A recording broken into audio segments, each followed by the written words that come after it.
Hollywood action hero জোসান স্টেথাম মানেই সেই movie হলো অস্থির একটা মুভি। তার মুভিতে যেমনই থাকবে ভরপুর অ্যাকশন তেমনই থ্রিল। তাই আজকের মুভির আমি সেই রকম কিছু ইন্ট্রো দিয়ে সময় নষ্ট করব না, কারণ আমি চাই আপনারা মুভিটি পুরোপুরি এনজয় করুন। তবে মুভির নামটা আমরা জেনে নেব। মুভির নাম হলো ওয়ার্থ অফ ম্যান। তো চলুন আর সময় নষ্ট না করে শুরু করি।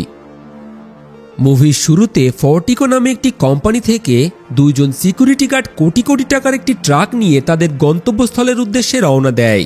কিন্তু কিছুটা দূর যেতেই তাদের সামনে কিছু ওয়ার্কার একটি ট্রাক দাঁড় করিয়ে গাড়িটিকে ঘিরে ধরে এবং তাদের দিকে বন্দুক তাক করে গাড়ি থেকে বেরিয়ে আসতে বলে।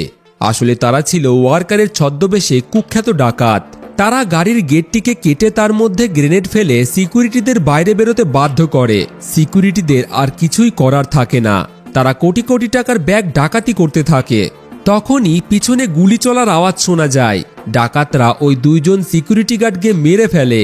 এছাড়াও আরও কয়েক রাউন্ড গুলি চলে, তবে সেটা কার ওপর এই রহস্য আমরা কিছুক্ষণের মধ্যেই জানতে পারবো। ততক্ষণে পুলিশ সেখানে এসে পৌঁছাতেই ডাকাতরা কোটি কোটি টাকার ব্যাগ নিয়ে সেখান থেকে পালিয়ে যায়। তো ফর্টিকো কি? ফর্টিকো হলো সাধারণত একটি সিকিউরিটি সংস্থা যাদের কাজ হলো শহরের বড় বড় বিজনেসম্যান, প্রাইভেট ব্যাংক, ক্যাসিনো ও নানান কোম্পানি ব্যবসার টাকা পয়সা সুরক্ষিত এক জায়গা থেকে অন্য জায়গায় ডেলিভারি করা। কিছু মাস পরে এই ফর্টিকো কোম্পানিতেই প্যাট্রিক নামে একজন সিকিউরিটি গার্ড হিসেবেই কাজে নিযুক্ত হয়। এর আগে সে ডেল্টা অরেঞ্জ সিকিউরিটি নামে একটি সংস্থাতে কাজ করত। তবে এই কাজ তার আগের কাজের থেকে আরও ঝুঁকিপূর্ণ, কারণ ফর্টিকো কোম্পানির এক একটি ট্রাক প্রতিদিন মাত্র 3 জন গার্ডের সাথে $1.5 কোটি বেশি টাকা ডেলিভারি করে থাকে। এই কারণে ডাকাতদের আক্রমণ হওয়াও স্বাভাবিক। তবে কোম্পানি প্যাট্রিককে উপযুক্ত ট্রেনিং দেওয়ার পরেই কাজে নিযুক্ত করবে। তার জন্য তাকে এই ট্রেনিংয়ে 70% মার্কস নিয়ে পাশ করতে হবে। কোম্পানির ম্যানেজার প্যাট্রিককে তার পরিবার সম্পর্কে জিজ্ঞাসা করতেই সে জানায় তার ডিভোর্স হয়ে গেছে এবং কাছের মানুষ বলতে কেউই নেই তার। ম্যানেজারের কাছে প্যাট্রিক এই কাজের জন্য উপযুক্ত মনে হয়, কারণ পরিবার না থাকলে সে মন দিয়ে তার কাজ করতে পারবে। এবার তার ট্রেনিংয়ে পাশ করার পালা। তার পরীক্ষা নেয় ফর্টিকো কোম্পানিরই একজন পুরনো সিকিউরিটি গার্ড বুলেট। এখানে তাকে ফিজিক্যাল ট্রেনিং থেকে শুরু করে কোম্পানির ট্রাক চালানো এবং সঠিকভাবে অস্ত্রকে বোঝা ও ব্যবহার করার ট্রেনিংও দেওয়া হবে। এরপর একে একে প্যাট্রিকের ট্রেনিং শুরু হয়ে যায়। সবকটি ট্রেনিং মিলিয়ে সে মোটামুটি পাস করার মতো মার্কস পেয়ে যায় এবং এই কাজে নিযুক্ত হয়ে যায়। পরদিন বুলেট তার সাথে বাকি সিকিউরিটি গার্ডদের পরিচয় করিয়ে দেয়। তবে প্যাট্রিকের সাথে কেউই খুব একটা পরিচয় করতে আগ্রহী ছিল না, তবে এতে প্যাট্রিকেরও কোনো যায় আসে না। এরপর বুলেট, প্যাট্রিক এবং দেব নামের আরেকজন সিকিউরিটি তাদের আজকের কাজে বেরিয়ে পড়ে। প্রথমে সে কাউন্টার থেকে তার বন্দুক নিয়ে নেয় এবং টাকা ভর্তি ব্যাগ নিয়ে একটি ট্রাকে ভরে ডেলিভারির কাজে বেরিয়ে পড়ে। তারা সেই একই রাস্তা দিয়ে যেতে শুরু করে যেখানে আজ থেকে কয়েক মাস আগে ওই ডাকাতরা হামলা চালিয়েছিল। সেই আক্রমণে ওই দুজন সিকিউরিটির সাথে দেবও সেদিন মারা যেত, কিন্তু সেই দিন তার শারীরিক অসুস্থতার কারণে সে তাদের সাথে যায়নি, তাই সে এখন বেঁচে আছে। এরপর তাদের ট্রাক টাকা ডেলিভারি করার পর পুনরায় অফিসে ফিরে আসে।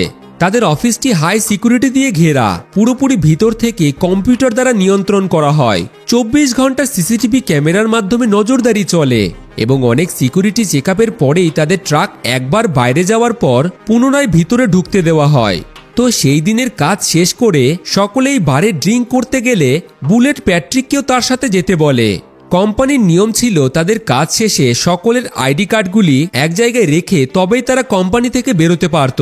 তবে সকলে সেখানে আইডি কার্ড রেখে চলে গেলে প্যাট্রিক তার আইডি কার্ডটি রাখার সময় কেমন যেন কৌতূহলের নজরে সকলের আইডি কার্ডগুলিকে দেখতে থাকে। মনে হচ্ছিল সে কাউকে খুঁজছে। এরপর বাড়ি গিয়ে সকলেই মজা করছিল, তবে তাদের প্রত্যেকের মুখে শুধু প্যাট্রিকেরই আলোচনা শোনা যায়। জন নামে সেই কোম্পানিতে কাজ করা একজন ব্যক্তি প্রথম দিন থেকেই প্যাট্রিককে খুব একটা পছন্দ করত না। তার অন্য বন্ধুরা জনকে জানায় প্যাট্রিককে নাকি তাদের ম্যানেজার খুবই পছন্দ করে এবং জনের কাজ এরপর থেকেই সেই করবে। এটা শুনে জন আরও রেগে যায় এবং এই ব্যাপারে প্যাট্রিকের সাথে কথা বলতে চায়। তবে প্যাট্রিক তাকে খুব একটা গুরুত্ব দেয় না এবং তাকে কিছু টাকা দিয়ে একটি ড্রিঙ্ক কিনে তার থেকে দূরে দাঁড়িয়ে খেতে বলে, যাতে সে বিরক্ত বোধ না হয়, যেটা সকলের সামনে জনের অপমানিত বোধ হয়। তবে প্যাট্রিকের এই অ্যাটিটিউড ডোনার খুবই পছন্দ হয়। ডোনাও ছিল সেই কোম্পানিরই একজন সিকিউরিটি।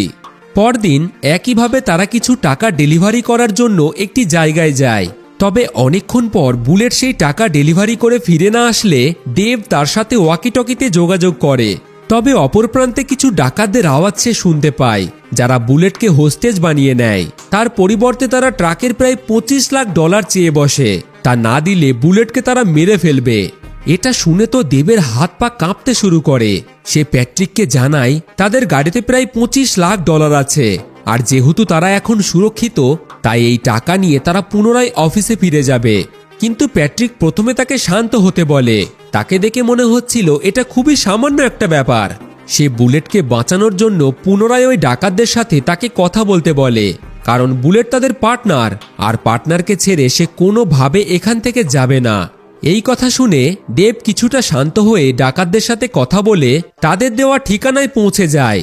সেখানে ডাকাতরা বুলেটের মাথায় বন্দুক ধরে তাদের গাড়ি থেকে সকল টাকার ব্যাগ ডাকাতদের গাড়ির ডিক্কিতে ছুড়ে দিতে বলে। তবে দেব জানায় যদি তারা একবার গেটটিকে খুলে বাইরে বেরোয় তাহলে বুলেটের সাথে সাথে তাদের দুইজনকে ওই ডাকাতরা মেরে ফেলবে। কিন্তু প্যাট্রিক ছিল পুরোপুরি কনফিডেন্ট। সে গাড়ির পিছনের গেটটি খুলে একে একে টাকার ব্যাগ ডিক্কিতে ফেলতে শুরু করে এবং এরই মধ্যে ইচ্ছা করেই একটি ব্যাগ বাইরে ফেলে, যার ফলে সেই ডাকাত ব্যাগ তুলতে বাইরে আসলেই এই ফাঁকেই সে বন্দুক বার করে একেবারে সেই ডাকাতকে হেডশট দেয়। এরপর একে একে সে সকল ডাকাতকেই হেডশট দিয়ে ডাউন করতে থাকে। তার একটি টার্গেটও মিস হয় না। এই দৃশ্য দেখে ডাকাতদের লিডার সেখান থেকে পালাতে থাকে। প্যাট্রিকও তার পিছু নেয় এবং তাকে ধরেও ফেলে। এরপর সে তার লিডার সম্পর্কে জানতে চায়, তবে সে কিছুই না বলতে চাইলে কোনো রকম দ্বিধাবোধ না করেই প্যাট্রিক একেবারে তার মাথায় গুলি করে। প্যাট্রিকের এই রূপ দেখে বুলেট ও দেব তো একেবারেই অবাক। তাদের মুখ দিয়ে আর কথাই বেরোয় না। এরপর প্যাট্রিক একে একে সকল ডাকাতদের চেক করতে থাকে। সে কাউকে খুঁজছিল। এই ঘটনার পর শহরের দুইজন ডিটেকটিভ তাদের কিছু জিজ্ঞাসাবাদ করে, কারণ প্যাট্রিক খুবই প্রফেশনের সাথে ওই ডাকাতদের হেডশট দিয়ে মেরেছে। কিন্তু সে তো খুবই কম মার্কস পেয়ে এই ফর্টিকো কোম্পানিতে কাজ পেয়েছে। তবে এটা কিভাবে সম্ভব? প্যাট্রিক তাদেরকে জানায় যখন বিপদ একেবারে মাথার উপর ঘোরে তখন ব্রেন এমনিতেই কাজ করে। হয়তো এই কারণেই সে সকলকে একেবারে নিখুঁতভাবে মারতে পেরেছে। এটা শুনে ডিটেকটিভরা কয়েক মাস আগের সেই ডাকাতির ভিডিও ফুটেজ তাকে দেখায় এবং জিজ্ঞাসা করে আজকের সাথে সেই দিনের ঘটনার কি কোনো কানেকশন আছে। সেই ভিডিও ফুটেজটিকে প্যাট্রিক অদ্ভুতভাবে দেখতে থাকে। তাকে দেখে মনে হয় সে হয়তো কিছুটা হলেও এই সম্পর্কে জানে, কিন্তু সে ডিটেকটিভদের একেবারে না বলে দেয়। ডিটেকটিভদের যাওয়ার পর কোম্পানির ম্যানেজার তাকে কিছুদিন ফিল্ড ডিউটি থেকে বিরত থাকতে বলে, কারণ কোম্পানির নিয়ম অনুযায়ী কোনো সিকিউরিটি গার্ডের সাথে যদি এই রকম ভায়োলেন্ট অ্যাক্টিভিটি হয়ে থাকে তাহলে কিছুদিনের জন্য তাকে এই সব কাজ থেকে অফিসিয়াল কাজে নিযুক্ত করা হয়, যাতে সে সবকিছু ভুলে থাকতে পারে। তবে তার এই সাহসিকতায় ফর্টিকো কোম্পানির মালিক তো খুবই খুশি ছিল। সে ম্যানেজারকে প্যাট্রিককে প্রমোশন দিতে বলে, কারণ তার মতোই সিকিউরিটি তো কোম্পানির দরকার। অন্যদিকে সেই দুইজন ডিটেকটিভ তার উচ্চপদস্থ অফিসার কিংকে কল দেয়, কারণ তারা প্যাট্রিকের আসল পরিচয় জানতে পেরেছিল। তবে ওই অফিসারকে প্যাট্রিক সম্পর্কে জানাতেই তিনি জানান তারা যেন প্যাট্রিককে তার মন মতোই কাজ করতে দেয় এবং তার পরিচয় যেন তারা গোপন রাখে, না হলে তারাও বিপদে পড়বে। কারণ সে এখানে ফর্টিকো কোম্পানির কোটি কোটি টাকার জন্য আসেনি। তার আসল উদ্দেশ্য হলো অন্য কিছু। এর থেকেই বোঝা যাচ্ছে কোনো বড়সড় মাপের ব্যক্তিত্ব। তাকে স্বয়ং সরকারের এজেন্টরা পর্যন্ত ভয় পাচ্ছে। তবে কে সে জানতে পারবেন। রাতে জনের সাথে একটি মেয়ে দেখা করে এবং ফর্টিকো কোম্পানির সকল কর্মীদের ডিটেলস, বিশেষ করে ডোনা নামের ওই মেয়েটির এবং একটি মৃত ব্যক্তির পোস্টমর্টেম রিপোর্ট এনে দেয়। সে ওই ডাকাতদের ভিডিওটিকে এবং কর্মীদের ডিটেলসগুলিকে একেবারে মনোযোগ সহকারে দেখতে থাকে। সেই লিস্টের মধ্যে সে প্রথমে ডোনাকেই টার্গেট করে। পরদিন সে পুনরায় কাজে যুক্ত হয়। অফিসের সকল কর্মীরাই তাকে হাততালির মাধ্যমে সম্মান জানায়, কারণ সকলেই তার সাহসিকতা ও স্কিল দেখে একেবারেই হতবাক। সেদিন তারা আবারও টাকা নিয়ে ডেলিভারির কাজে বেরিয়ে পড়ে। তবে হঠাৎই তাদেরকে কিছু ডাকাত রাস্তায় ঘিরে ধরে। প্রথমে তারা গাড়ির প্রত্যেকটা কাচ কালো রং দিয়ে ঢেকে দেয়। এরপর গাড়ির মধ্যে ধোঁয়ায় ভরিয়ে দেয়, যার ফলে বাধ্য হয়ে বুলেটকে ট্রাক থেকে বেরিয়ে আসতে হয়। কিছুক্ষণ পর প্যাট্রিক পিছনের গেটটি খুলে মুখে রুমাল দিয়ে বাইরে বেরিয়ে আসে। ডাকাতরা তাকে নিচে শুয়ে পড়তে বলে, তবে তার মুখের রুমালটি সরাতেই কেমন যেন ডাকাতরা ভয় পেয়ে যায়। তাদের চোখে মুখে আতঙ্ক স্পষ্ট দেখা যাচ্ছিল। বুলেট এই সকল কিছু ভালোভাবে লক্ষ্য করে। এরপর ডাকাতগুলি এমনিতেই সেখান থেকে পালিয়ে যায়। এই ঘটনার পর ফর্টিকো কোম্পানির ম্যানেজার তাদের স্টেটমেন্ট শুনে তো একেবারেই অবাক, কারণ একজন সাধারণ সিকিউরিটিকে দেখে কিভাবে এই কুখ্যাত ডাকাতরা ভয়ে সেখান থেকে পালিয়ে গেল। তবে এটা তার বিশ্বাস করা ছাড়া আর কোনো উপায়ও তো ছিল না, কারণ আসলেই তো এটা ঘটেছে।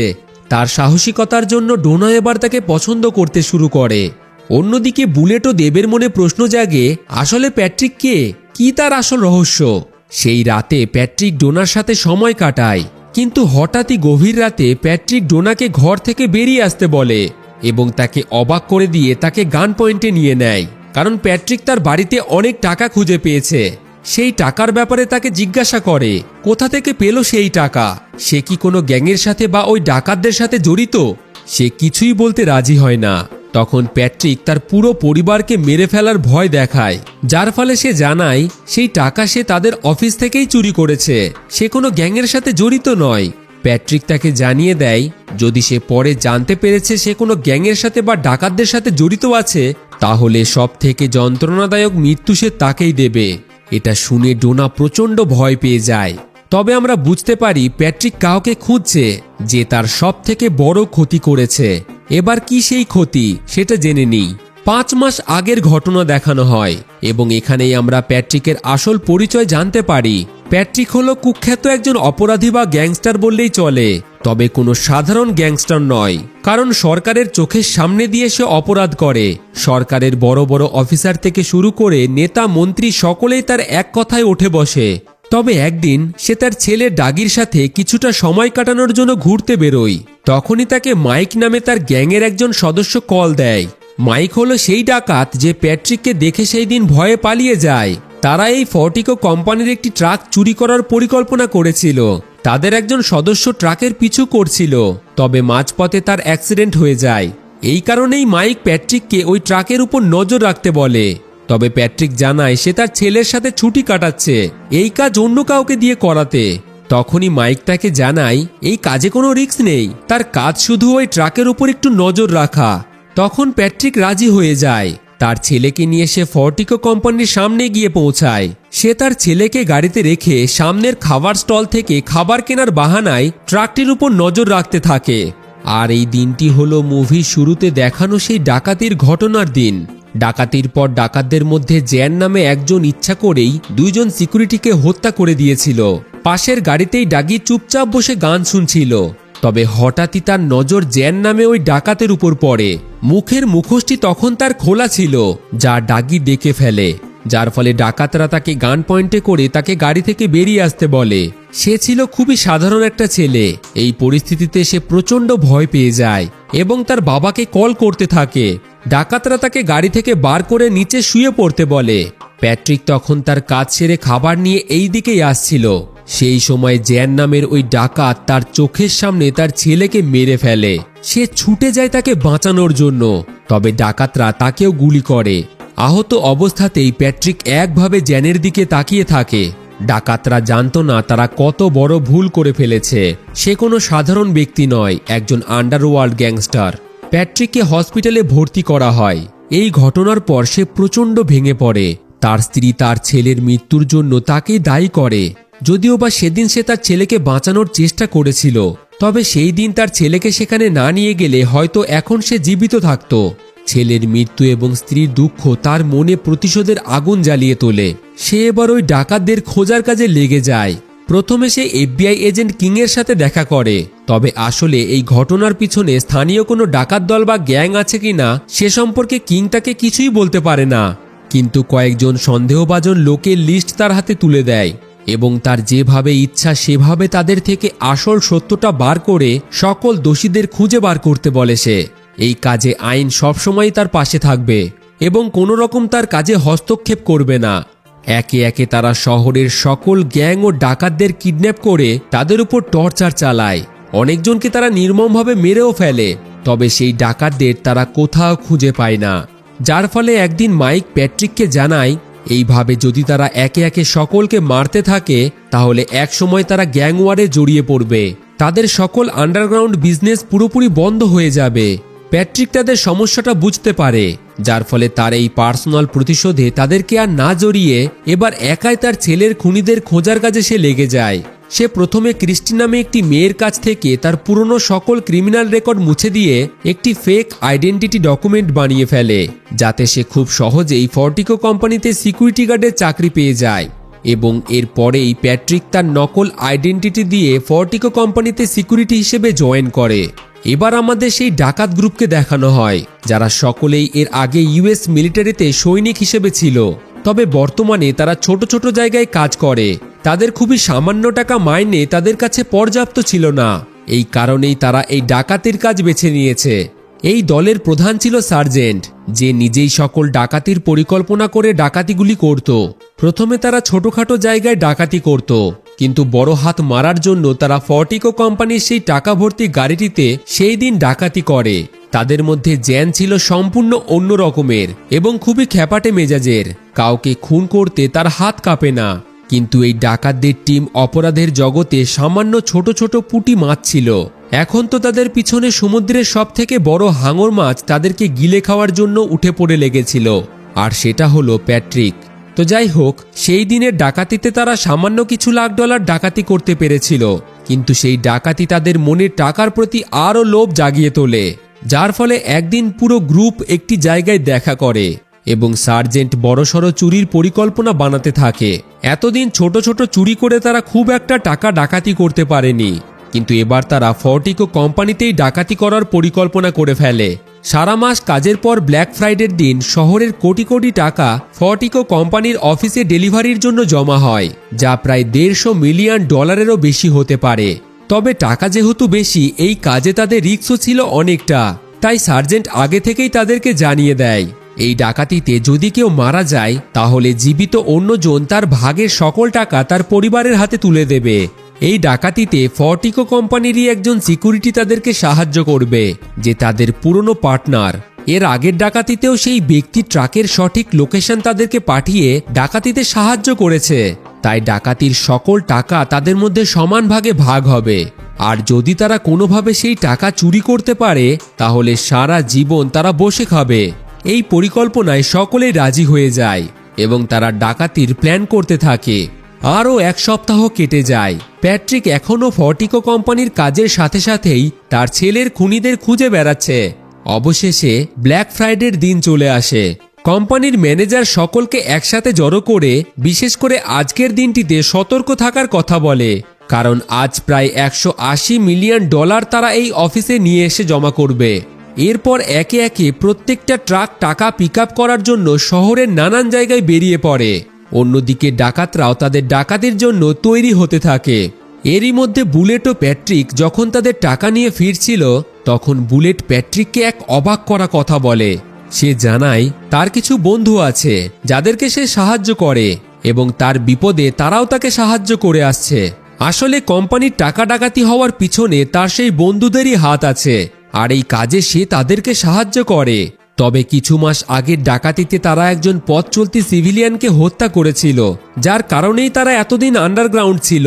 কিন্তু আজ তারা পুরো ফর্টিকো কোম্পানিতে ডাকাতি করবে। বুলেট জানতো না সে কাকে এইসব কথা বলছে। বুলেট প্যাট্রিককে এই কাজে তাকে সাহায্য করতে বলে, আর যদি সে সাহায্য করে তাহলে সে কিছু টাকা পাবে, নইলে তারা তাকেও মেরে ফেলবে। প্যাট্রিক আর কিছু না ভেবে তার কথায় রাজি হয়ে যায়, কারণ এত মাস পর অবশেষে সে তার ছেলের খুনিদের খুঁজে পেয়েছে। এরপর বুলেট গাড়িটিকে নিয়ে একটি পুরনো ফ্যাক্টরির মধ্যে গিয়ে দাঁড় করায়। ডাকাতরা সকলেই বুলেট প্রুফ বডি আর্মার ও হেলমেট পরে ডাকাতির জন্য তৈরি হয়। তারা প্রথমে প্যাট্রিকের হাত বেঁধে দেয়, এরপর একে একে অত্যাধুনিক অস্ত্র নিয়ে তাদের সেই টাকার ট্রাকের মধ্যেই ঢুকে পড়ে। তাদের গাড়িটি গিয়ে পৌঁছায় ফর্টিকো কোম্পানিতে। একেবারে নির্দ্বিধায় গাড়িটিকে ভিতরে এন্ট্রি দেওয়া হয়। গাড়িটি ভিতরে প্রবেশ করতেই ডাকাতরা অস্ত্র নিয়ে গাড়ি থেকে বেরিয়ে এসে সকলকে গান পয়েন্টে নিয়ে নেয়। সকল সিকিউরিটিদের বন্দুক ফেলে দিয়ে তাদেরকে জিম্মি বানিয়ে নেয়। প্যাট্রিককে তারা পা বেঁধে নিচে ফেলে রাখে এবং বুলেটের মাথায় বন্দুক ধরে কন্ট্রোল রুম থেকে সকলকে বেরিয়ে আসতে বলে। তবে কন্ট্রোল রুমে থাকা ব্যক্তি সাইরেন বাজিয়ে দেয় এবং পুলিশের কাছেও খবর করে দেয়। এই সুযোগে ভিতরে থাকা গার্ডেরা ডাকাতদের মোকাবিলা করার জন্য তাদের অ্যাডভান্স লেভেলের বন্দুকগুলিকে বার করে তাদের উপর ফায়ারিং করতে শুরু করে। তবে বুলেট প্রুফ বডি আর্মার পরে থাকার জন্য সেই গুলি তাদের কিছুই করতে পারে না। কিন্তু ডাকাতদের গুলিতে অনেক গার্ডেরাই মারা যায়। তারা কন্ট্রোল রুমের গেটটিকে বম দিয়ে উড়িয়ে দিয়ে ভিতরে প্রবেশ করে এবং তাদের বাকি বন্ধুদের ভিতরে ঢোকার জন্য অফিসের মেন গেটটিকে খুলে দেয়, যার ফলে তারাও ভিতরে চলে আসে। এরপর তারা পুরো অফিসটিকে সিল করে দেয় এবং একে একে সেখানে থাকা সকল টাকা ব্যাগে ভরতে থাকে। ইতিমধ্যে দুটি পুলিশের গাড়ি অফিসের বাইরে এসে দাঁড়িয়েছে এবং অন্যদিকে সোয়াট টিম ঘটনাস্থলের উদ্দেশ্যে রওনা দিয়েছে। ডাকাতদের হাতে আর মাত্র 8 মিনিট সময় রয়েছে। 8 মিনিটের মধ্যে সোয়াট টিম এখানে এসে পৌঁছাবে। তার আগেই তাদের এখান থেকে পালাতে হবে। তবে তখনই একজন গার্ড যে লুকিয়েছিল সে আড়াল থেকে ডাকাতদের ওপর গুলি চালাতে শুরু করে। এই সুযোগেই ডাকাতরা অন্যমনস্ক হতেই প্যাট্রিক তার কাছে থাকা ডাকাতের পায়ে গুলি করে তাকে মেরে ফেলে। এরপর সে তারই পোশাক পরে বাইরে বেরিয়ে আসে এবং আরেকজনকে গান পয়েন্টে রেখে তার হেলমেট খুলতে বলে। আসলে সে ডাকাতদের মধ্যে জ্যানকে খুঁজছে। প্যাট্রিক তাকেও মেরে ফেলে এবং টাকার ব্যাগের মধ্যে একটি ফোন রেখে দেয়। একজন ডাকাত সিসিটিভিতে দেখে এই সব কিছু প্যাট্রিক করছে, সে ছাড়া পেয়ে গেছে। এদিকে প্যাট্রিক আর একজন ডাকাতের সাথে লড়াই শুরু করে দেয় এবং অবশেষে তাকেও মেরে ফেলে। শেষমেশ আর মাত্র 3 জনই বেঁচে থাকে। তাদের মধ্যে একজন ছিল আহত। তারা এবার সেখান থেকে টাকা নিয়ে পালানোর ছকে ছিল। তবে ডোনা ও দেব তাদেরকে বাধা দেওয়ার চেষ্টা করছিল। তারা দুই দিক থেকে ডাকাতদের উপর ফায়ারিং চালাতে শুরু করে। তখনই ডাকাতদের ইশারায় বুলেট ডোনাকে সাহায্য করার নাম করে তাদের থেকেই বন্দুক নিয়ে ডোনা ও দেবকে মেরে ফেলে। তবে প্যাট্রিক তখনও তাদের উপর ফায়ারিং চালায় এবং ফায়ারিংয়ে ডাকাত দলের ওই আহত সদস্যটিকেও মেরে ফেলে। টোটাল 7 জন ডাকাতের মধ্যে এবার শুধু সার্জেন্ট, বুলেট এবং জ্যানই বেঁচে ছিল। তবে সার্জেন্টও ছিল আহত, তার গলায় আঘাত লেগেছিল। হঠাৎই বুলেট পিছন দিক থেকে প্যাট্রিকের ওপর গুলি চালায়। এরপর তারা সকল টাকা ট্রাকে ভরে সেখান থেকে চলে যেতে থাকে। প্যাট্রিক আহত অবস্থায় এক নজরে জ্যানের দিকে আগের মতোই তাকিয়ে থাকে, তবে সে কিছুই করতে পারে না। তারা মেন গেটটিকে খুলে পুলিশের গাড়িতে ধাক্কা দিয়ে সেখান থেকে বেরিয়ে যায়। সারা শহরে পুলিশ তাদের পিছু করে। তবে ডাকাতেরা আগে থেকে এই সব কিছু পরিকল্পনা করেছিল। তারা পুরো শহরে বিস্তৃত একটি টানেলের মধ্যে ঢুকে পড়ে এবং সেই টানেলের গেটটিকেও বন্ধ করে দেয়। সেখানে তারা টাকার ব্যাগগুলিকে নামিয়ে নেয়। বুলেট যখন টাকার ব্যাগগুলিকে বার করছিল সেই ফাঁকে জ্যান তার আসল রূপ দেখায়। সে আহত সার্জেন্টকেও মেরে ফেলে। তারা তো সকলেই একসাথে ডাকাতির প্ল্যান করেছিল, কিন্তু জ্যান তাদের সকলকে মেরে এই টাকা একা ভোগ করার পরিকল্পনা করে। তবে এই কাজ তার অনেকটা সহজ হয়ে যায়, কারণ এর আগেই তার টিমের অনেকেই মারা গেছে। বাকি টাকা নিয়ে সে এবং বুলেট যখন সেখান থেকে চলে যাচ্ছিল তখন বুলেট তাকে সার্জেন্ট সম্পর্কে জিজ্ঞাসা করলেই সে জানায় তিনি মারা গেছেন। বুলেট তাকে পুনরায় আর প্রশ্ন করে না, কারণ এতে তাদের মধ্যে টাকার ভাগ অনেকটা বেশি হবে। তবে সে জানতো না জ্যানের পরিকল্পনা কি। সেই টাকা নিয়ে তারা টানেলের একেবারে শেষ মুহূর্তে এসে পৌঁছায়, যেখানে আগে থেকেই তারা একটি গাড়ি রেখেছিল। সকল টাকা তারা গাড়িতে লোড করে ফেলে। বুলেট এবার জ্যানকে মারার পরিকল্পনা করে। তবে বুলেট জানতো না জ্যান তার থেকে এক ধাপ এগিয়ে চিন্তা ভাবনা করে। জ্যান বুলেটকেও গুলি করে মেরে ফেলে এবং সেই টাকা নিয়ে টানেল থেকে বেরিয়ে সেখান থেকে পালিয়ে যায়। পরের দৃশ্যে দেখা যায় জ্যান তার বাড়িতে ডাকাতির খুশিতে বেশ মজা করে ড্রিঙ্ক করছে। তখনই সেই ব্যাগে থাকা ফোনটি বেজে ওঠে। সে ফোনটিকে কেটে দেয়। সেই সময় পিছন দিক থেকে প্যাট্রিক বলে ওঠে, কি হলো, ফোনটা ধরলে না কেন? সে একেবারে চমকে ওঠে। জ্যান জিজ্ঞাসা করে, কি চাই তোমার, কেন তুমি আমার পিছু করছো? প্যাট্রিক তার ছেলের পোস্টমর্টেম রিপোর্টটি তার কাছে ছুড়ে দেয়। সেটি দেখে এবার জ্যান বুঝতে পারে সেই দিনের ডাকাতিতে যে ছেলেটিকে সে খুন করেছিল তার প্রতিশোধের জন্যই প্যাট্রিক এখানে এসেছে। জ্যান এবার তাকে টাকার লোভ দেখায়। তবে প্যাট্রিক এখানে টাকার জন্য আসেনি, প্যাট্রিক তার ছেলের বদলা নেওয়ার জন্য এসেছে। প্যাট্রিক সরাসরি জ্যামের ঠিক সেই জায়গায় গুলি করে যে জায়গায় তার ছেলেকে সে গুলি করেছিল। অবশেষে জ্যান মারা গেলে প্যাট্রিক নিচে নেমে আসে। এজেন্ট কিং তার জন্য অপেক্ষা করছিল। সে প্যাট্রিককে জিজ্ঞাসা করে, তার কাজ কি শেষ? প্যাট্রিক জানায়, হ্যাঁ, আমার কাজ শেষ। এই বলে সে একটি গাড়িতে করে সেখান থেকে চলে যায় এবং এর সাথেই মুভিটি এখানেই শেষ হয়ে যায়। তো বন্ধুরা, কেমন লাগলো আজকের এই গ্যাংস্টারের কাহিনী? যদি আপনাদের ভালো লেগে থাকে তাহলে ভিডিওটিকে একটি লাইক এবং বন্ধুদের সাথে শেয়ার করে দেবেন। আর আপনাদের মতামত কমেন্টে অবশ্যই জানাবেন, মানে কেমন লাগলো বা এইরকম ভিডিও আপনারা আরও দেখতে চান কিনা সেটা কমেন্টে জানাবেন। আর এই রকম ভিডিও যদি আপনারা পছন্দ করে থাকেন তাহলে আমাদের চ্যানেলের সাথে জুড়ে থাকুন আর দেখতে থাকুন ফিল্মি গপ্প, the channel of movie lovers.